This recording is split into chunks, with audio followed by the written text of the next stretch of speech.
Soyuz sent me a mystery box. I have no idea what is in this box. I don't know even what category it is. I don't know if it's microphones. I don't know if it's rat gear. I don't know if it's something completely different than both of those things.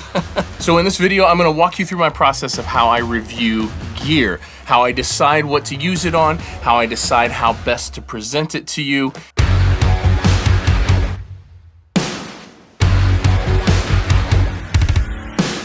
Hey everyone, I'm Cole Caparoon. Thank you for stopping by for another video. This is not a video that I've ever made before. Never even thought about this, but Sweetwater and Soyuz hit me up and they said, we want to send you something, but we're not going to tell you what it is. We want to get your raw reaction on camera. And I was like, how am I supposed to prep a video to go over a piece of gear if I have no idea what's in the box? And they're like, just film your reaction. So I'm actually very excited about this because I actually have no idea what's in here. And that doesn't happen very often. So I guess the game plan is I'm gonna open this, I'm gonna see what it is, and then we'll see what the video is about. For those of you that are in the EDC world, ProTech SBR, yes, look at all that patina getting on it. Just wearing the edges out. Boom. Okay. Let's see what is in this box. It's a very peculiar size, that's for sure. Very single. Oh, maybe it is a rack piece of gear. What do we got here? We have a t-shirt. Excellent. Very nice. Thank you very much. We have power cable, a power cable. Wonderful. It is a piece of rat gear. What do we have? There's only a few knobs on it. Hey everybody, welcome to the channel where I struggle to open new products. Okay, what do we have? This says the model number is an N2. It says it is handmade in Russia. This is extremely heavy, like extremely heavy. So it's a microphone preamp with a high pass filter and an output, and it's called the Lakeside. And we've got a DI on the front. Oh, I'm a sucker for detinted knobs, that's for sure. Okay, so I guess we have to put this through its paces and see what it sounds like and try to find out info on it to see how I'm gonna present this video. Let's get into this. Let's text my guy and say, what info can you give me on this? Okay, comma, unboxed on camera, exclamation point. It certainly weighs a ton and looks very good. Exclamation point. What can you tell me about it? Question mark, question mark. We'll see what happens. Okay, so the first thing that I do after looking at the unit is I try to find out everything about it. What is it based on? What is its circuitry? What does it do? What is its intent to do? And a lot of times these products are not yet released. And so that means I can't just Google anything. I can't watch any other reviews. I am limited by what the manufacturer tells me or what they sent me. So in this case, Soyuz sent me the owner's manual with, it's got some spec sheets on it here. All I see is we've got a high Z direct input.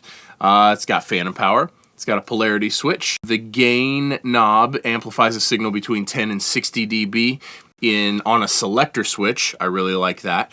That is stepped increments of 5 dB. I think that's great. It's got a high pass filter, and the high pass filter frequency points are 40, 55, 70, 90, 120, 150, 180, 220, 270, and 330. Now it also says that the Lakeside's high pass frequency control is built on an inductor-based selector switch. I think inductor EQs and inductor filters are about the best sounding thing that money can buy. And so that's great. So we're headed in a great great direction here. There's also an output trim knob, which is completely, it's not detinted at all. The input impedance is 1.2K, and that is pretty much all the info that we have to go on. So now I will screenshot this so that way I can throw it up on the screen. At this point, what I do is I need to hear it, and I need to decide a couple things. One, is it something that I like and will feel comfortable recommending? Two, or does it suck and I don't even want to make a video on it, because it happens. It actually happens a lot. You'd be surprised how much gear I just send back and you guys never even see anything about it on Instagram, let alone YouTube. And then if I do like it, then I have to decide a couple things. Who is it for? Is it for me? And if it's not for me, who is it for?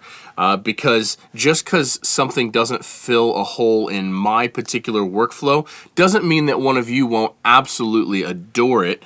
And I feel like as I've worked my way through and I've filled a lot of my own personal holes in my setup, I don't need a lot of additional gear. I kind of have everything that I really need.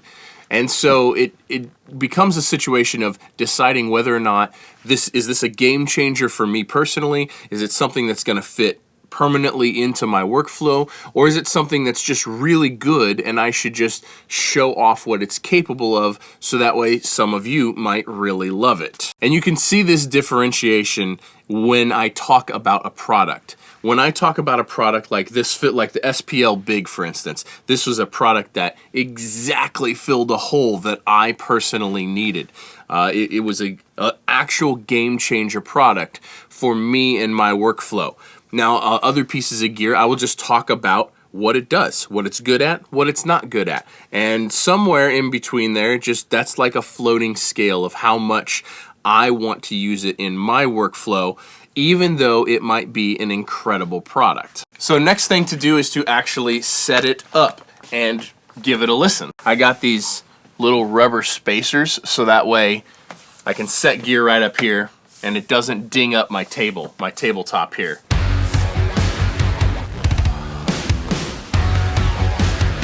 Get a couple mic cables.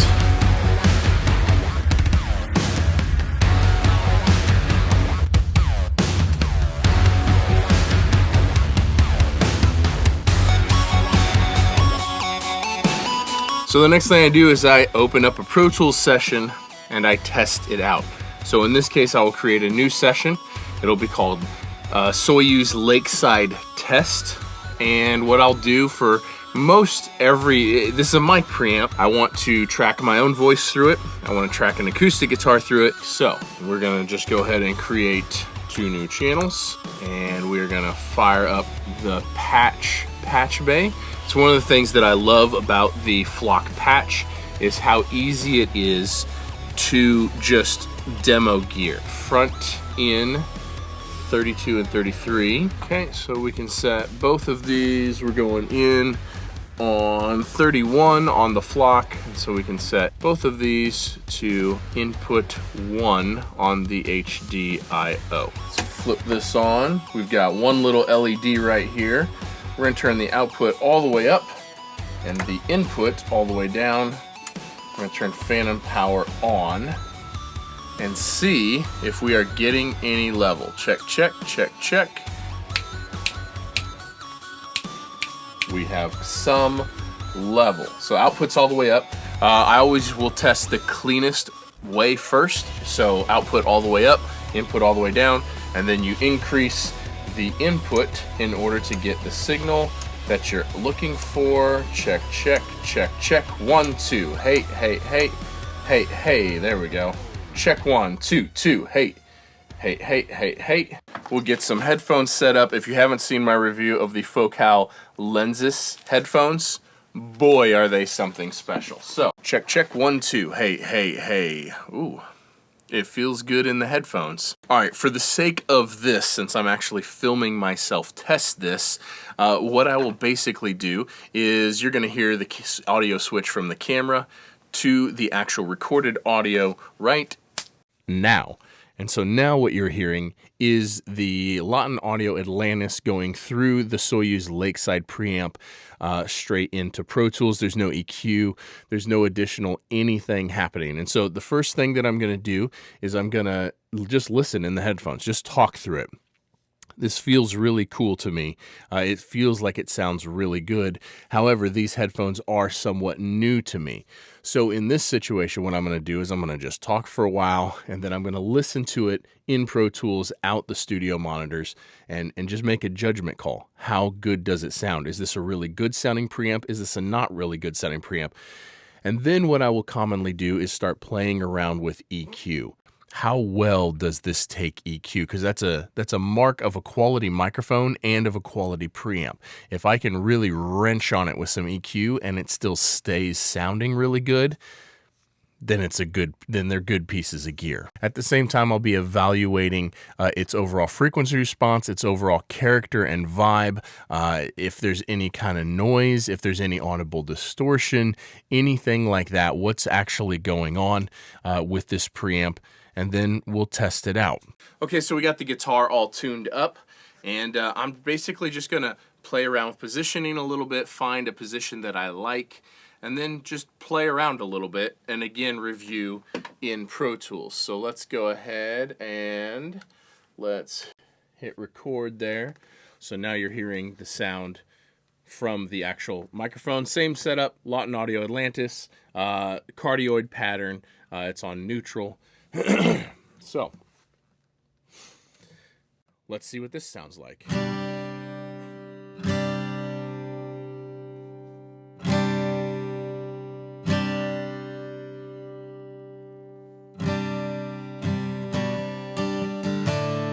Side note, I would do that exact same thing when I'm actually tracking for a song.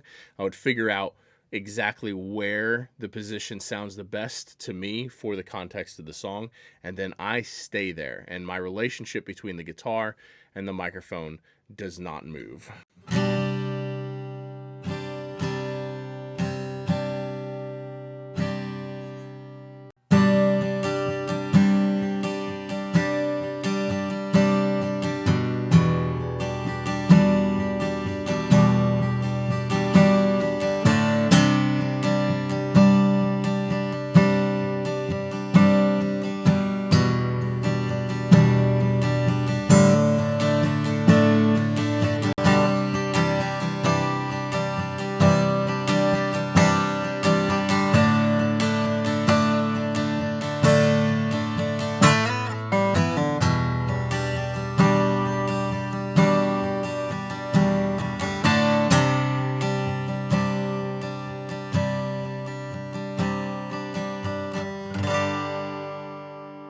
So again, I'm just kind of listening for like artifacts. What's the overall character? What's the overall vibe? What's the overall saturation character of it? And just really kind of trying to wrap my head around that whole thing. And what's the transient response? How fast is it? So far, I'm really liking what I'm hearing here. Okay, so next up, I'm just going to evaluate what it sounds like through the monitors. Totally flat. We're going to start with acoustic guitar. I like acoustic guitar because there's like tones and overtones. There is a lot of dynamics, a lot of transient in acoustic guitar, but it's a full frequency spectrum instrument. And so I really like judging stuff on acoustic guitar because I can kind of get a feeling for what it's going to sound like on vocals, on drums, on piano, on just about everything just from acoustic guitar. So that crispiness up on the top end is great. So this guitar and how I had it mic'd usually has some boominess in the low mids, so let's get rid of that.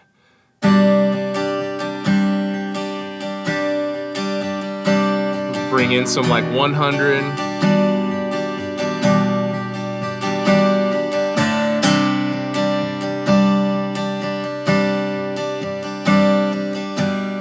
Yes.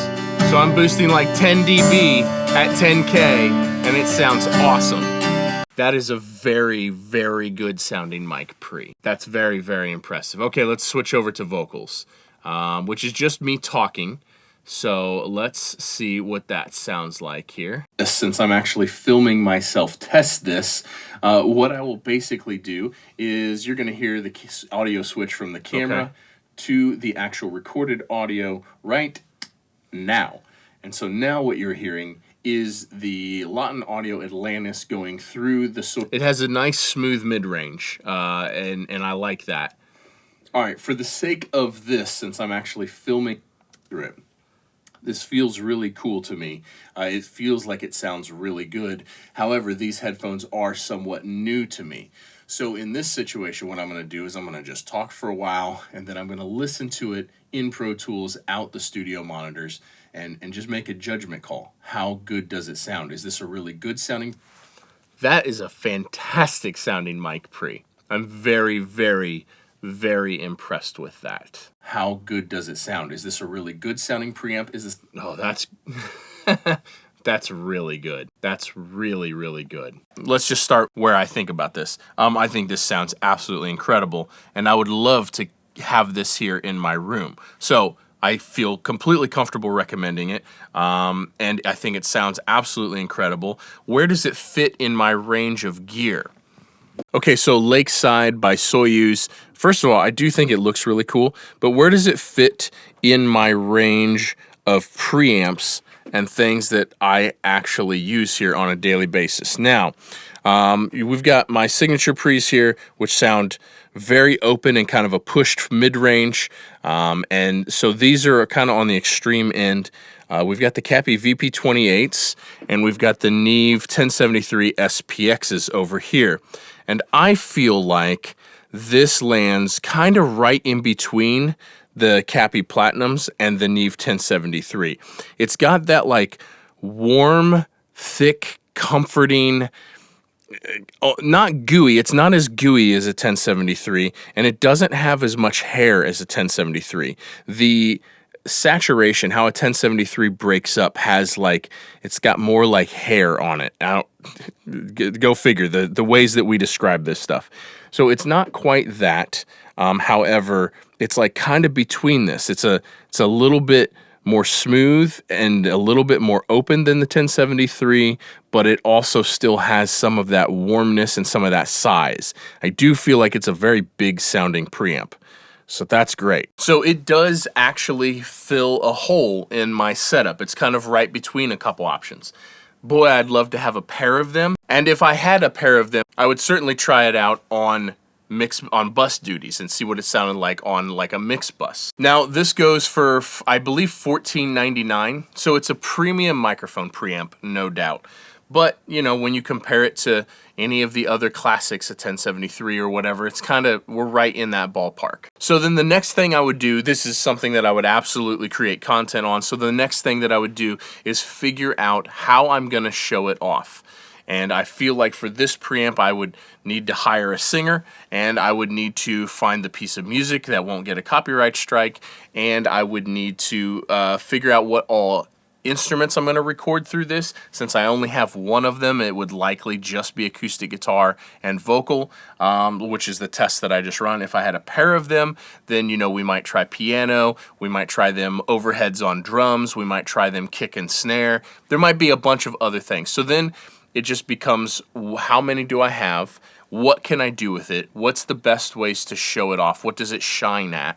And then how do I convey that in a video that helps you guys make a purchase decision if it's something that you're interested in? I thought this would be a fun twist to show you guys how I evaluate some gear and my thought process going through how I evaluate it, rather than just doing the video showing it off. So thanks to Soyuz for sending over a mystery box that I had no idea what was in, and I think that this was really fun. I enjoyed this video. Let me know if you enjoyed this video. I, of course, will put links to this Lakeside preamp in the description down below, along with links for everything else that I use. Those links, of course, go to Sweetwater, and you can purchase this or anything else from Sweetwater. And if you click on any one of my videos and click on any one of the links in the description, once you're on the site, you can purchase anything you need, and it goes a long ways to help me keep making videos just like this.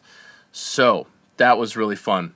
I think this is fantastic. I'm really, really pumped about this. If I was going to make a traditional review, that's what I would start with. Holy cow, does this thing sound incredible? And then, of course, I'd have to come up with some clickbaity title and thumbnail. Is this the new Instant Classic? Is this the must-have mic preamp of 2024? Is this, you know, like, I really dislike how I have to play that clickbait game with YouTube, because every time I try to not play the clickbait game, no one watches the video. And the way the YouTube algorithm works, if it's not very enticing for people to click on in the beginning, it'll show it to like 1,000 people. And if only a small percentage of those people click on it, then it just won't even show it to the rest of you. Even if you're subscribed, even if you have the bell turned on, you won't even get notified that I uploaded a video if the first 1,000 people that it shows it to doesn't click on it. And so it's a very frustrating game where you have to clickbait people, but then not clickbait them so hard that they're pissed after watching the video because the video didn't deliver on what the title and thumbnail promised. But that would be the next step, is how am I going to title and thumbnail this and to get people to watch it. And yeah, that's it. Thank you guys for watching. I hope this was a fun, different kind of video for you. And we'll see you in the next one. Peace.